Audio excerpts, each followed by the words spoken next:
สบายดีพี่น้อง อันนี้แมนหมู่บ้านของบ่าวแถวบ้านนอกเนาะกำลังเฮ็ดประเพณีของหมู่บ้านเพราะว่าหมู่บ้านของบ่าวแถวบ้านนอกแมนถือศาสนาพีศาสนาดังเดิมเนาะอยู่ในสปปลาวศาสนาพีแมนเขาเจ้าถือกันหลายเนาะอยู่ในชนบทเนาะพี่น้องเนาะสำหรับอยู่ประเทศไทยเนาะหรือว่าอยู่ฝั่งไทย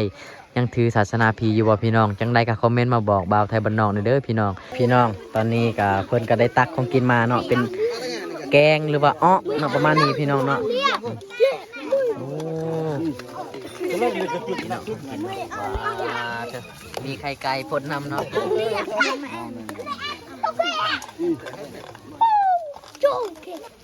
แซ่บบ่แซ่บบ่แซ่บบ่เนี่ยโอ้มีกลุ่มหนึงเนาะโอ้กินข้าวแล้วบัดนี้เนาะลายกลุ่มขนาดเลยทุกคนสบายดีสวัสดีพ่อแม่พี่น้องเบิร์ดสุขุสุคนมื้อนี้กลับมาพอกับช่อง YouTube บ่าวไทยบ้านนอกซนเผาบรูคือเก่าพี่น้องมื้อนี้บ่าวไทยบ้านนอกสิพาพี่น้องมาเบิ่งเขาเจ้าเฮ็ดประเพณีของหมู่บ้านเนาะทุกคนเนาะอยู่ในป่าเนาะอยู่ในดงแคมบ้านนี่แหละเนาะแต่ว่าเป็นดงป่าสงวนของหมู่บ้านเนาะไปทุกคนเดี๋ยวเราไปเบิ่งนำกันเนาะเดี๋ยวมาฟังเสียงเนาะเสียงเขาเจ้ามากันหลายคนเนาะเด็กน้อยผู้เฒ่าผู้แก่ผู้ใหญ่เนาะเต็มเลยเดี๋ยวเราไปเบิ่งนำกันเนาะว่าเพิ่นเฮ็ดหยังแหน่มื้อนี้มาฟังเสียงเนาะเด็กน้อยมาโคตรหลายเลยพี่น้องอยู่เทิงคนแหละเนาะเพราะว่ามื้อนี้นะเพิ่นจำพี่ป่าเนาะหรือว่าพี่ดงมหาศักดิ์ของหมู่บ้านพี่น้องเอ๋ยเนาะ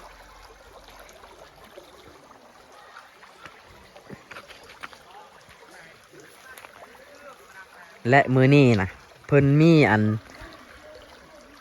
หมูเป็ดไก่แบ่เนาะเฮ็ดพิธีการจำพี่ป่าเนาะหรือว่าพี่ดงมหาศักดิ์มื้อนี้เนาะของชาวบ้าน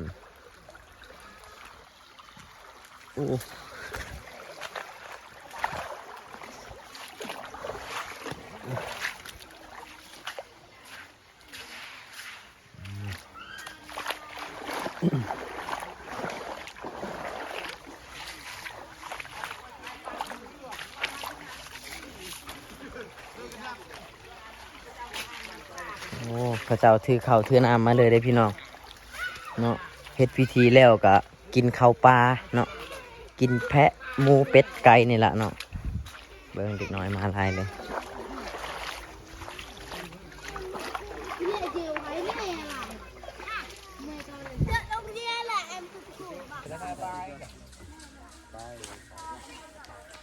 ต้องอ่านนายมันตอนนี้จ้ากันมั้ง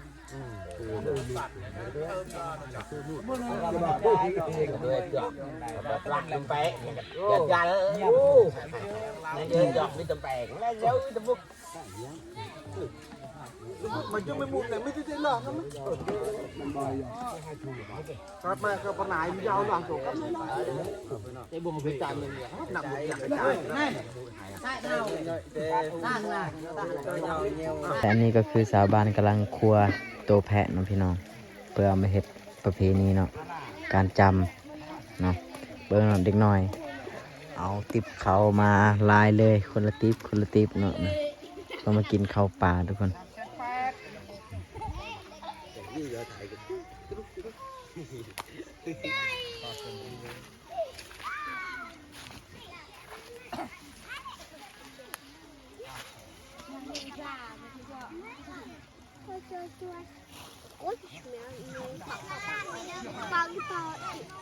ตอนนี้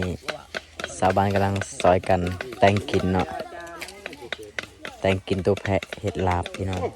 แซ่บๆเลย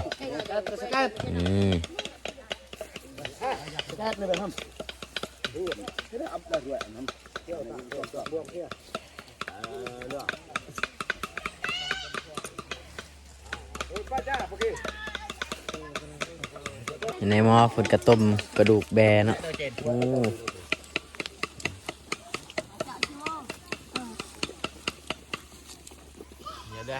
นี่เป็นกำลังสั่นปุบปั้นเนาะหรือว่ากระตุน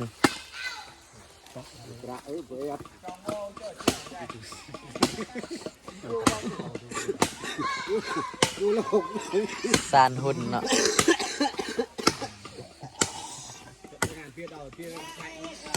สั่นโดนไหนจ่วยนี่มองนี่เพิ่นจะสานเป็นหุ่นเนาะคล้ายๆกับหุ่นคนนี่แหละพี่น้อง หุ่นตัวผีเนาะ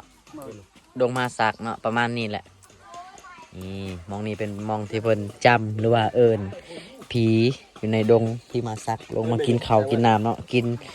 ไก่กินเป็ดตัวนี้กินของรักมองนี่แหละเนาะผีดงมาสักก็จะอยู่ในกกไม้ใหญ่นี่แหละแน่นอนนี่กกไม้ใหญ่นี่แหละพี่น้องกกนี้แน่นอนเลยตอนนี้กำลังเฮ็ดกินให้เพิ่นเนาะเดี๋ยวประมาณของกินสุกแล้วจังหน่อยเพิ่นก็สิลงมากินเนาะโอ้ยคนนี่กินเหมือนนะครับคนนี่ละกินเนาะหลังจากพี่กินแล้วคนกินต่อเนาะวันนี้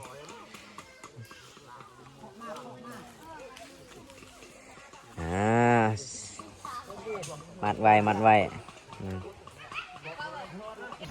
บ่าวโกยพาลุยเนาะกำลังกินพี่น้องบ่าวโกยพาลุย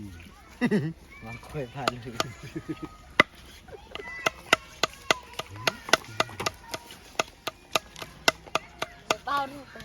จับจริงๆบ่าวจับเยอะเอาต้นเนี่ยบ่าวแปลบทาบ่เห็นบ่าวสไลด์เด็กหลอดเนาะ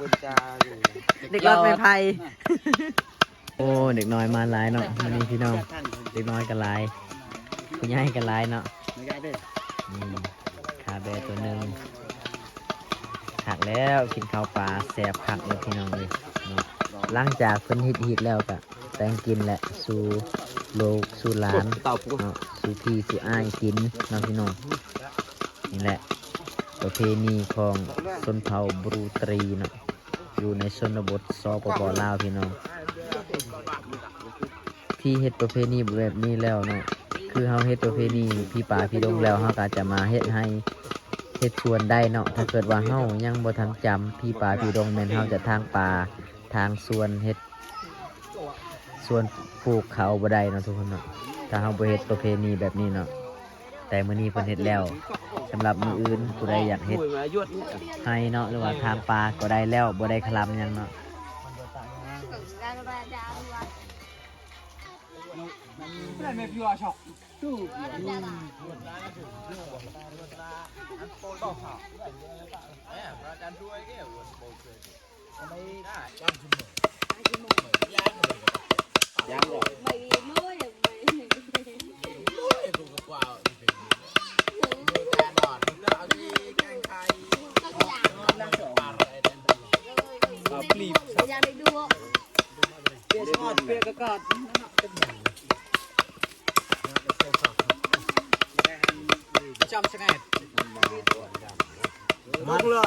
ดูดอยู่ได้ดันต้นกาดมั้งไงครับอย่าไปจกมันอย่าตะช็อตมันจะยอดหรอปะอย่าตอรอย่องอย่าแตะดิจกป่ะเจ็บเรียดไปเลย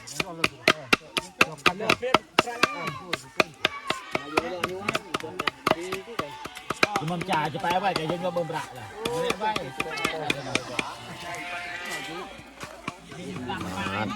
เอาจัด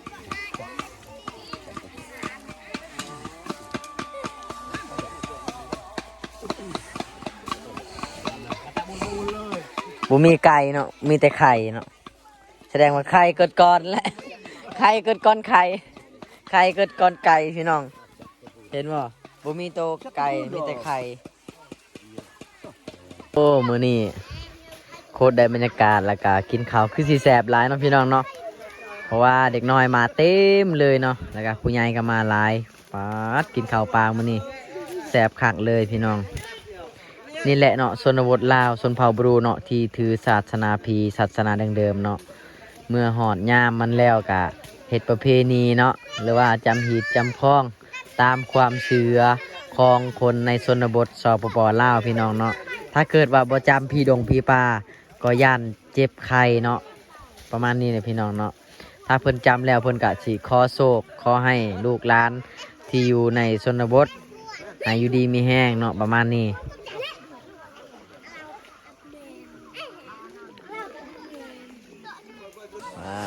เบิ่งเนาะกดได้บรรยากาศเลยนี่ เด็กน้อยชนเผ่าบรูมาเด้อ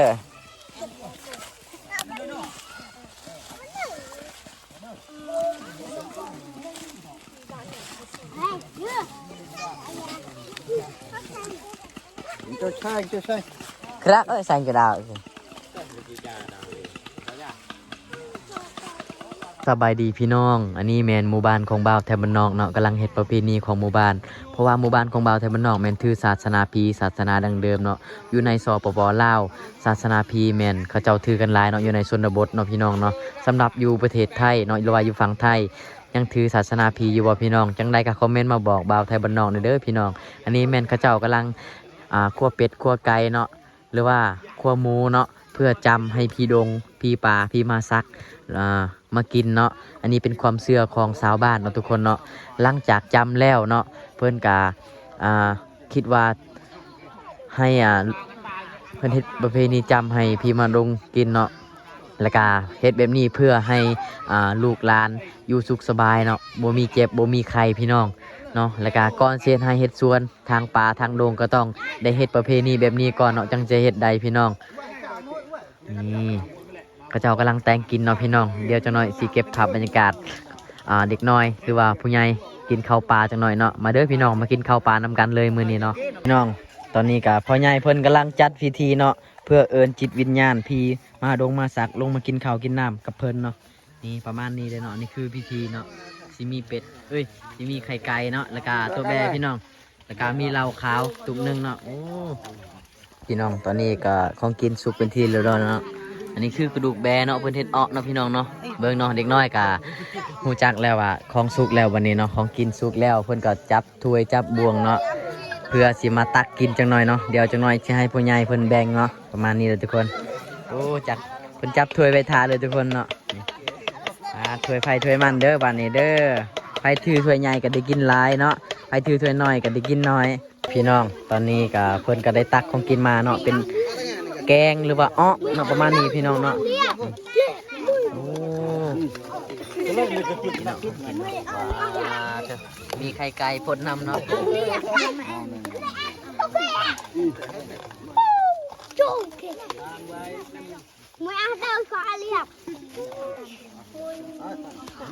ตักของกินมาแล้วเด้ออย่าญาติกันเด้อไทยหยาดบ่มี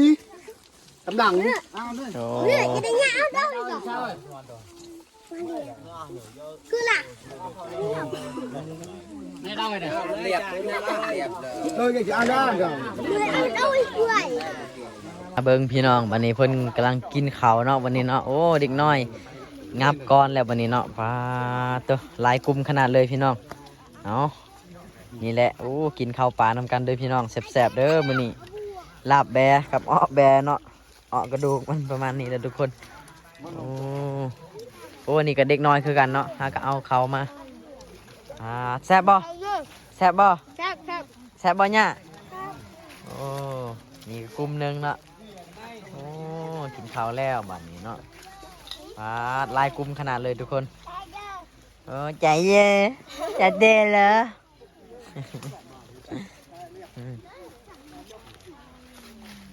ลายกลุ่มขนาดนี่พี่3 คนอยู่พุ่นอีกโอ้คนนึงมาเด้อพี่น้องกินข้าวเด้อกินขาเคียงลาบขาเคียงกินขาเคียงเลยแซ่บสุดแล้วมื้อนี้เนาะเป็นไงในบ้านนี่โทรหาแม่น้อยบ่มากินคือว่าผู้ไปโทรหาอยู่ป่าดงใหญ่ผู้ยานลูกบ้านได้ยินเนาะ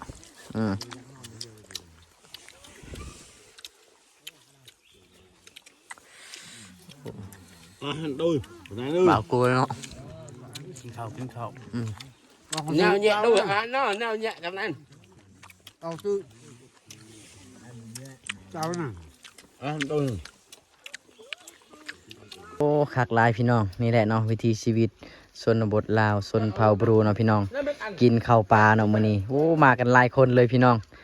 ทางพุ่นก็สิเป็นกลุ่มเด็กน้อยเนาะมาทางพี่ก็สิเป็นกลุ่มผู้ใหญ่พี่น้องโอ้มาทางพี่ก็สิเป็นกลุ่มผู้เฒ่าผู้แก่เนาะคักหลายมื้อนี้เพิ่นกินลาบแบเนาะเพิ่นคั่วแบคั่วไก่เนาะมื้อนี้โอ้คักพี่น้องมาเด้อพี่น้องกินข้าวปลานำกันเด้อตอนนี้ก็คืออยู่มุมสูงเนาะให้เบิ่งเบิดเนาะกลุ่มที่กระเจ้ากินข้าวเนาะพุ่นข้ามน้ำพุ่นก็ยังมีเด้อทุกคนเด้อ ฝั่งพุ่นก็มีเนาะโหแคมน้ำก็มีเนาะพี่น้องตอนนี้เพิ่นเด็กน้อยเนาะมาแต่กินข้าวปลาแล้วกินบ่เมิดเนาะของกินบัดนี้โอ้เพิ่นก็เอามือเนาะทุกคนเนาะ